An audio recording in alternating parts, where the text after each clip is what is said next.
Hey guys, tonight we begin with the unforgettable life and working conditions of brothel boys in the Qing dynasty. So before you get comfortable, take a moment to like the video and subscribe, but only if you genuinely enjoy what I do here, and let me know in the comments where you're tuning in from and what time it is. It's always fascinating to see who's joining us from around the world. Now dim the lights. Maybe turn on a fan for that soft background hum. And let's ease into tonight's journey together. You're born somewhere between a pile of rice husks and a sigh. A back alley in Jiangnan probably, though no one bothered to write it down. Your mother calls you her little treasure, but the kind that costs more to keep than it's worth. You're the third son, which in Qing dynasty economics puts you just above the family goat and just below the bucket. Food is scarce. Attention is scarcer.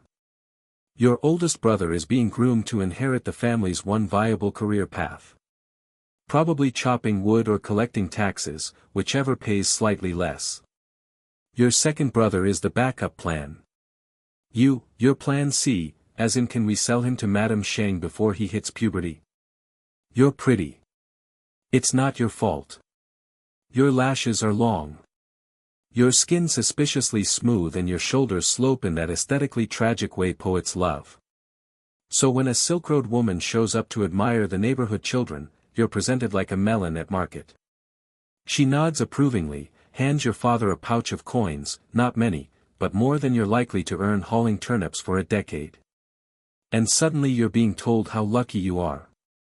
You're going to the city. You'll be dressed in silk. You'll live in a refined establishment. You don't know what that means, but your mother is crying and your father is suddenly interested in repainting the door. They rename you before you even arrive. Something like Little Plum or Fragrant Wind. Your old name is now irrelevant, like your opinions or dietary prefer. And the worst part, you're about to learn how to smile about it. You arrive at the brothel with the optimism of a damp towel. The building is large, colorful, and smells like incense and overcompensation. A painted sign swings in the breeze above the door, announcing your new home in poetic characters that translate loosely to House of Blossoms and Gentlemen. You are neither blossom nor gentleman, but no one seems concerned. A maid, or maybe a prison guard with better posture, escorts you inside and begins the transformation. First, your clothes are taken. Not folded and set aside, but taken. You're handed something silkier, tighter, and suspiciously fragrant. You look like a dumpling wrapped in regret. Then comes the bath. Not a warm soak, but a full-body interrogation by boiling water. And a woman with a loofah like a cheese grater. She scrubs you like you owe her silver. Hair washed. Skin buffed. Nails trimmed to perfection. Dignity down the drain. Perfume is next. Not dabbed, not spritzed, poured. You smell like a floral arrangement that lost a fight with a spice rack. Apparently, natural scent is not in the job description. You are now expected to carry the aroma of peach blossoms, powdered moonlight, and whatever masculine allure is when it's distilled into something that stings the eyes. After the external renovations, it's time for etiquette school. You're told to smile, but not too wide.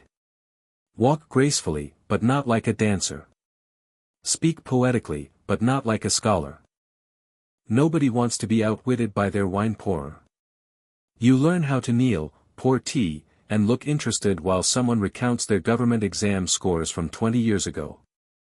It's less education, more theatrical training for a life of exquisite pretending. One of the older boys, let's call him Whispering Bamboo because that's his actual work name, takes you aside and gives you the rundown. Flatter them, feed them, never correct their poetry. And if they want you to sing for the love of the ancestors, don't sing louder than them. You nod. You want to ask if it gets better. He just stares for a long time and says, "You'll get used to it." Spoiler. You won't. You thought the worst was over when the loofah lady left. You were wrong. The brothel has a curriculum, and unlike school, truancy is not an option. Your new education begins the moment you can stand upright without dripping sandalwood oil. You're handed a fan, a script, and the knowledge that your entire future now depends on the convincing delivery of compliments to sweaty old men. Step 1, Posture. Apparently, you've been walking wrong your entire life. You're told to glide, not stomp. Float like a poem, the madam says. You try. You look more like a drunk goose. She sighed deeply and mutters something about peasants with ankles like oxen. Step 2, Voice. Yours is too loud, too flat, too honest. You're taught to speak in a pitch halfway between apology and seduction. You practice saying things like, esteemed guest, your presence is as radiant as the moon over West Lake. Without laughing, it's hard. You nearly rupture your liver holding it in. Step 3, Poetry. Not writing it. Heavens no. Your job is to memorize and recite it as if it means something. You don't know what jade fragrance dances with spring wind even means, but you're told it makes old men feel nostalgic, which apparently helps loosen their wallets. Step 4, Music. You learn to pluck the peeper, though your instructor openly weeps every time you play. Not out of emotion, just pain. You also learn a bit of flute because nothing says, please tip me like a child playing a wind instrument with dead eyes. Step 5, Wine Service. This is the most sacred of arts. You must pour without spilling, refill without asking, and always keep your wrist limp and graceful. You're told the proper wrist flick can earn a whole silver tael. You try. You splash wine on a customer's lap and nearly get reassigned to dishwashing. And then there's smiling. You're told it's your most valuable asset. Not too toothy, not too sly, just enough to say, I find you deeply amusing. Please keep paying for my rice. You practice in the mirror. You frighten yourself. At the end of each day, your legs ache, your brain is full of Tang Dynasty metaphors, and your soul is clinging to a bamboo flute for dear life. But congratulations, you're officially in training, whatever that means. You've spent weeks preparing for this training, posture, flute solos, poetry about moons and chrysanthemums, but none of it prepares you for them. The clients, they arrive like a parade of midlife crises and bad cologne. There's a lot of silk, not a lot of teeth. You expected elegance. What you get is a gaggle of civil servants, merchants with delusions of poetry, and one man who insists he once met the emperor's cousin twice. Madame Xiang, your ever-scheming boss and part-time demon in pearls, lines you up with the other boys for the evening showcase. You're expected to smile fan in hand and somehow look both innocent and mildly available. You resemble a hostage auditioning for a tea commercial. The first man points at you. This one, he grunts like he's ordering duck.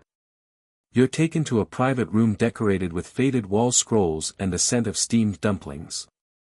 He sits. You kneel. He talks. You nod. He talks more. You nod again. It's like performance art except with less meaning and more foot sweat. He quotes poetry badly. You're expected to act amazed. Your beauty, like spring's first rain, drips into my heart, he recites, slurring the metaphor into something that sounds more like plumbing trouble. You murmur something vaguely admiring, pour his wine, and make a mental note to scream into a pillow later. The evening drags on. You refill his cup. You massage his ego. You pretend to laugh at a joke about tax ledgers. He touches your shoulder and calls you graceful. You pretend it's a compliment and not a warning sign. Eventually, he leaves, not because he's satisfied, but because he's out of silver. You bow politely as he stumbles out, then collapse into the nearest chair like a puppet whose strings have been cut. Whispering Bamboo pats you on the back. Not bad for your first time, he says. He only tried to touch your hair. Could have been worse. You blink. That was good. But no one asks what you think. You're now officially one of them. A brothel boy in the House of Blossoms. A performer in a theater of illusions. A peach-scented ghost haunting other people's fantasies. And this was just the easy customer. You thought pouring tea would be the easy part. How hard could it be to tip a pot and not spill? Turns out in Qing Dynasty brothel, everything is performance, even tea. Before the evening starts, you're briefed on the sacred ritual of the tea set.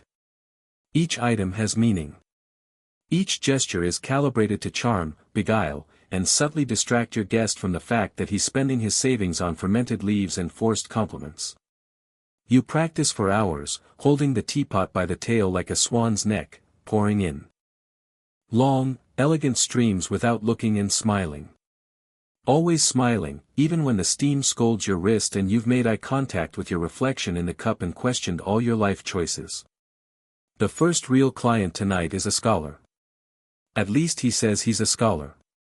He wears a lot of ink stains and quotes Confucius with the enthusiasm of a man hoping it makes up for his breath. You kneel, you smile, you pour. Such grace, he says, watching you tilt the pot like a crane at dawn. You nearly laugh, but you hold it in because now it's time for flirtation. The most ambiguous battlefield in the brothel world. You're instructed to be playful but distant, warm but unattainable, and alluring yet innocent. In other words, a cat but with better posture. So you begin. You compliment his poem which references plum blossoms and loneliness. You tilt your head slightly, widen your eyes, a classic brothel trick. He looks at you like you've just validated his entire literary career. He giggles. You refill his cup. He leans in. You lean back just enough to make it seem deliberate, not defensive. He sips, and begins to tell you about his youth, his dreams, and his complex relationship with his mother. You nod empathetically while mentally counting tea leaves and wondering if your peeper string is still broken. By the end of the evening, he leaves lighter in wallet and heavier in self-worth. You've smiled so long your cheeks hurt. But congratulations, you've successfully executed a flawless round of strategic tea seduction. You'll do it again tomorrow and the day after that until you die or marry rich, whichever comes first. By now, you've mastered the smile, the tea pour, the subtle art of pretending to care about a man's calligraphy. But even with all your charm, you're still a nobody. Because in the brothel, hierarchy is sacred, and you're currently positioned just slightly above the chamber pot boy and slightly below the cat. At the top is Madame Shang, supreme ruler of the House of Blossoms. She doesn't walk, she floats, trailing perfume and judgment. Her word is law. Her fan is sharper than most daggers. If she taps it twice, someone's career ends. If she taps it thrice, someone disappears entirely. Then there's Whispering Bamboo, the senior boy. He's been here since the Concher Emperor still had black hair. Elegant, sly, and dangerously good with a flute. He can make men cry with a poem or open their coin purses with a wink.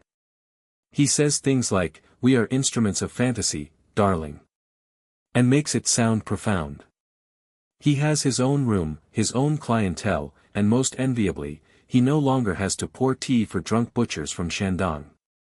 Beneath him are the established boys, each with their own specialties. Night Lotus does erotic riddles. Jade Cricket sings falsetto opera. Red Pony has an actual fan club of retired generals. They have territories, preferred clients, and corner seats at meal time. They also have egos the size of palace roofs. You're a new blossom. Translation: cheap, replaceable, and mostly here to look pretty while being told what to do by boys wearing more makeup than you. You sleep in a shared room with 5 others, bathe last, and get the leftovers from the dumpling tray. If you're lucky, you might get assigned to pour wine for one of the lesser merchants, the ones who tip in compliments and coughs. Of course, below. You are the runners and scrubbers, boys who haven't yet proven they can string 3 flirty sentences together. They fetch towels, heat water, and get blamed for everything from broken teacups to awkward silences. The hierarchy is strict, and any attempt to jump it is punished. Whisper too loudly about Madame Xiang's wig glue. Your scrubbing chamber pots accidentally outperform a senior boy. Congratulations. You now serve his tea. In this world, survival isn't about beauty. It's about knowing your place. Staying in your lane, and pretending you love it there. You used to think glamour meant silk robes, perfumed hair, and dreamy looks over lantern light. A magical life, right? Wrong. Turns out glamour is expensive. Not just in money, though you are not seeing much of that either, but in time, dignity, and alarming quantities of goose fat. Your morning routine starts before sunrise, before roosters, before your soul is even awake. You stumble to the bathing room where cold water awaits like an ambush. Hot water is for clients. You meanwhile get the luxury of shivering while washing off the faint smell of yesterday's powdered humiliation. Then comes makeup, a process that requires 2 mirrors, 3 arguments, and a steady hand. Your face must be painted to perfection. Porcelain skin, blood-red lips, eyebrows shaped like willow leaves and disappointment. A single smudge and Madame Xiang will appear from the shadows like an angry ghost. Your hair, a battlefield of pins, wax, and hair pieces. It's sculpted into a shape that defies physics and occasionally balance. You can't lie down properly, can't scratch your scalp, and birds now regard your head as potential nesting real estate. Then there's wardrobe. Silk robes so delicate they tear if you breathe wrong. Decorative sashes that cut off circulation. Slippers made for someone with half your foot size and none of your daily mileage. All of it looks glorious under the lanterns until you realize it takes 3 people to help you go to the toilet. Of course, you're expected to maintain this look for hours. You can't sweat, sneeze, or frown too hard. You are a painting, a fantasy, a fragile illusion made of rice powder and lies. Meanwhile, the clients assume you just wake up like this. They sip tea, compliment your skin, and ask if you're naturally graceful. You want to tell them it's the 3rd corset layer keeping you upright, but instead you giggle and pour more tea. At night, you finally peel off the layers, wipe off the lacquered face, and stare into the mirror. You look young, tired, real. For a moment, you remember your actual self, the boy behind the silk and the smile. And then you go to bed knowing tomorrow you'll do it all again. Because beauty isn't effortless. It's just heavily curated suffering. By now you've learned that the brothel is not just a place of business. It's a theater, a battleground, a fashion show, and occasionally a soup kitchen for emotionally needy officials. But it's also a place of rules. Strange, specific, and occasionally enforced by a man holding a rooster feather fan. Which brings us to the forbidden ones. There are clients you're allowed to charm, merchants, scholars, retired soldiers with coin and cataracts. And then there are the off-limits elite, the ones who enter through the back door, never give their names, and are followed by guards who look like they bite. Your instructions are clear. Don't make eye contact. Don't flirt. Don't speak unless spoken to, and even then, don't be interesting. Naturally, the forbidden ones are the most curious of all. High-ranking eunuchs, royal cousins, court officials with secrets leaking out of their sleeves. They don't come here for tea. They come here for control and to be adored without complication. They pick their favorites. Sometimes it's the brooding flute player.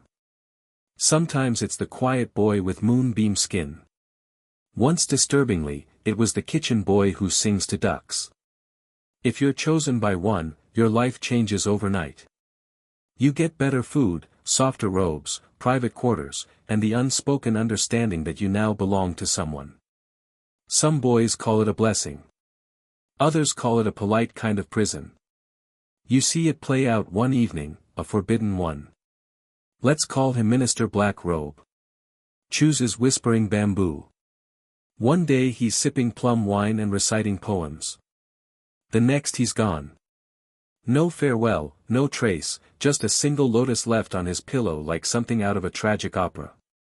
The house goes silent for a week. You learn 2 things. 1. Everyone is replaceable. 2. The forbidden ones don't like goodbyes. Occasionally, rumors swirl about a boy who escaped, one who ran off with a noble woman or faked death with pig's blood, or joined a Buddhist temple disguised as a mute. Every version ends with, and they were never seen again.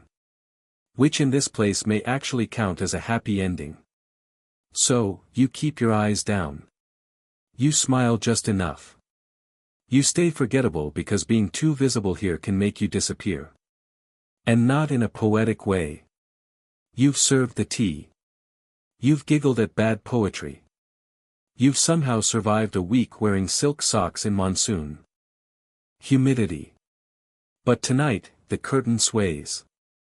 It's the soft signal that the performance has entered its next act. The private one, the one with fewer props, no audience, and very different expectations. You step behind it, not because you want to, but because saying no would be impolite and potentially career-ending. The room is warm, too warm. Scented oils float in the air like lies. A client reclines on the silk-covered couch, smiling with all the subtlety of a cat near a bird cage. What happens behind the curtain is never officially discussed. It's not written in the brothel rules. It's whispered about in the laundry room, half in gossip, half in cautionary tale. Here you are no longer a performer. You are a fantasy, more mirror than man. The client doesn't want you. He wants the version of you that sighs on cue, laughs in 3 tones, and finds his joke about duck intestines absolutely thrilling. Sometimes you simply talk. Sometimes you sing. Sometimes you hold a hand and say you understand things you absolutely do not understand. But sometimes it's more. And when it's more, there's a performance to uphold. The graceful removal of robes, the practiced gasp, the delicate balancing act between seduction and self-preservation. You are an artist, a diplomat, and a trained acrobat of emotional labor. Your thoughts drift elsewhere, to home, to lunch, to the sound of rain on tile rooftops. Anything that makes the moment feel less sticky. Some clients are kind.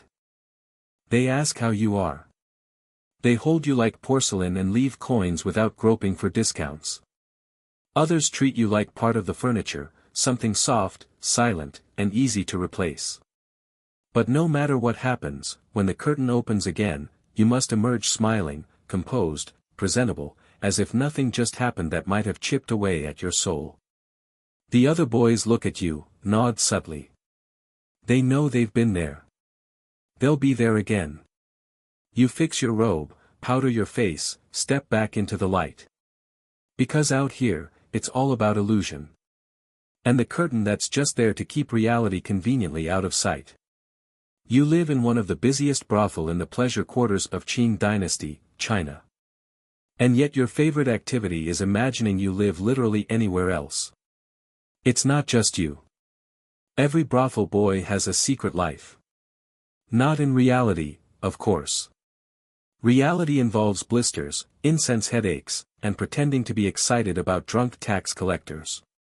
But in your head, you are free, wealthy, stunningly talented, and probably married to someone with a forehead that doesn't sweat during tea. Your escape begins when you close your eyes between clients. You imagine sailing down the Yangtze, playing the guqin under moonlight, or owning a tea house where the only drama is a spilled cup and not, say, a crying mandarin in your lap. Some boys imagine becoming opera stars. Others courtesans with actual agency.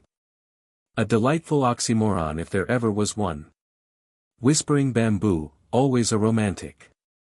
Dreams of being stolen away by a kind noble woman with a horse and 0 questions about his past. Your fantasy is more modest. Your own bed, clean rice, and never having to apply powdered rouge to your neck again. Of course, you know none of these are particularly realistic. That's why they're called fantasies and not exit strategies. Actual escape attempts are rare, and when they happen, they're usually the stuff of legend. One boy faked a seizure mid-dance, leapt out the window, and swam through a koi pond before being caught by Madame Xiang holding a soup ladle like a weapon. He now does laundry forever. So instead, you escape in little ways. A nap in the storage room. A joke whispered behind a fan. A song hummed under your breath that reminds you of a simpler time. When you thought street food was a luxury and not your only dinner option in a place where everything is performance, fantasy becomes the only thing that's truly yours. And so you treasure it. You polish it in your mind like jade. You hold it close when the curtain falls, the client leaves, and you're just a tired boy in a painted face, too young to carry this much longing. Maybe one day fantasy becomes memory. But until then, you dream, because that costs nothing. Yet you've grown used to the flickering lanterns, the clinking cups, the rustle of silk, and the quiet tragedy of someone weeping in the bathhouse over a lost hairpin. It's just another Tuesday. But then the outsiders arrive. Not clients, those you can handle. These are different curious people. People who walk like the world belongs to them. Scholars, travelers, missionaries, men and women who peer into your world with that wide-eyed expression of someone reading a scandalous chapter from a book they pretend they don't own. Some come to observe, sketching everything from the furniture to your eyelashes in little notebooks. They marvel at your posture, your painted lips, the way you pour tea like it's a sacred rite instead of something you learn to avoid wrist cramps. "Oh, how elegant," they whisper. So mysterious, so delicate, as if you're a butterfly pinned to a board instead of a person whose shoes don't fit and who hasn't had a private cry in over a month. Some come to save you, offering prayers, pamphlets, and unsolicited opinions. They call your life immoral, as if that word can wrap around every nuance of power, poverty, and obligation, like a neat little moral dumpling. But the worst are the ones who romanticize you. They see poetry in your suffering, art in your exhaustion. They talk about the noble beauty of sacrifice while sitting on cushioned chairs with rice dumplings you're definitely not allowed to eat. Sometimes they ask questions like, "Do you like it here?" And you smile. Of course you do. Who wouldn't love a job that involves emotional labor, public performance, and the occasional risk of venereal disease? You've learned to perform not just for clients, but for the gaze. That gaze that turns you into an object. Elegant, tragic, and above all, silent. And yet, part of you wants to shout. To say, "I'm not a character in your travel diary. I'm not a footnote in your thesis. I'm not your fantasy. I'm me." But you don't say it. You bow. You smile. You go back to your duties. Because in this place, survival depends on knowing which parts of yourself to hide and which parts to sell. Every so often, a boy simply vanishes. No dramatic exits, no farewell poems. One night, he's applying rice powder beside you, complaining about a client's garlic breath, and the next morning, his mat is empty, his comb is missing, and the only trace left is a faint scent of plum oil. Naturally, the official explanation is always the same. He was sent to another house, which sounds wonderfully professional, like a promotion or a transfer, except no one ever sees or hears from him again. You learn not to ask too many questions. At first, it's alarming. Then, it becomes routine, like rain or foot fungus. You mark it with a nod, maybe a whispered, "He deserved better," and move on to rehearse your new song for the clients. Rumors thrive in this silence. Some say the boy ran away, slipped through the roof tiles, disguised as a noodle vendor, living free under the stars. Others say he was sold to a more exclusive establishment where the pillows are softer and the rules are worse. Then there are darker whispers. Illness, punishment, or simply not earning enough to be worth the rice he was fed. No one speaks these things out loud. In this business, imagination is currency, and reality is best kept in storage with the old costumes and broken fans. Still, you remember them. The way Lotus used to hum off-key when he was nervous. How Little Deer always braided his own hair because he didn't trust anyone else's fingers. How you once shared a stolen dumpling with Plum Blossom behind the courtyard wall and pretended it was a banquet. Now they are names you don't dare say aloud. You carry them quietly like hidden bruises, reminders that this life has rules, and one of them is that not everyone finishes the act. You begin to rehearse your own disappearance just in case. A mental map of the alleyways. A coin hidden in a shoe. An imagined version of yourself who gets out and grows old and forgets what it felt like to sleep beneath a silk canopy with your heart clenched like a fist. But until that day, if it ever comes, you paint your face. You strike your pose. And you don't ask what happened to the others because deep down you already know. In most professions, a promotion means more money, more respect, and the slight illusion of control.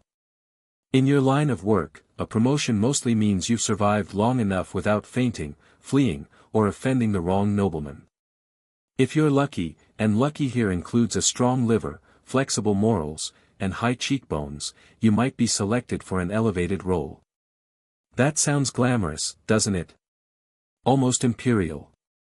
In reality, it just means fancier costumes and clients with more titles in their names than teeth in their mouths. One day, Madame Xiang calls you in. You brace for the usual reprimand, but instead, she tilts her head and says, "You've been noticed. Congratulations. You're now a house favorite. That means you'll get the juiciest clients. Not necessarily the best, just the ones who pay enough to justify your impending back problems. You're given a new robe, thicker makeup, and a new set of instructions that are somehow even more specific than before. Don't slouch. Speak slower. Lower your eyes, but not too much. And absolutely do not correct the client's calligraphy mid-suction. Apparently, that's off-putting. Promotion also comes with more backstage politics. The lower-ranked boys now eye you like a crane watching a frog. Your fans go missing. Your tea is mysteriously saltier. Lotus mutters under his breath that beauty fades but pettiness is forever. Still, there are perks. Your bedding is replaced. You get an extra dumpling on festival days. And once a visiting official gave you a turtle in a jade bowl and called it a symbol of longevity. You're still not sure if he meant for you or the turtle. But with status comes pressure. You're expected to be perfect, graceful, clever, always just shy of rebellion. You are the brothel's advertisement, its crown jewel, its heavily powdered product. And one misstep, one insulted general, one poorly timed yawn, and it's back to cleaning chamber pots with your sleeve. So you smile, you sing, you serve, you nod sagely at nonsense and pretend not to notice the ink stain on your sleeve from where you scribbled poems between visits. Promotion, it turns out, is just a higher shelf in the same cabinet. But hey, at least the dumplings are warmer. In the brothel, time isn't measured in years. It's measured in how long your face holds up under candlelight and rice powder. And let's just say the candles are brutal. You're not old.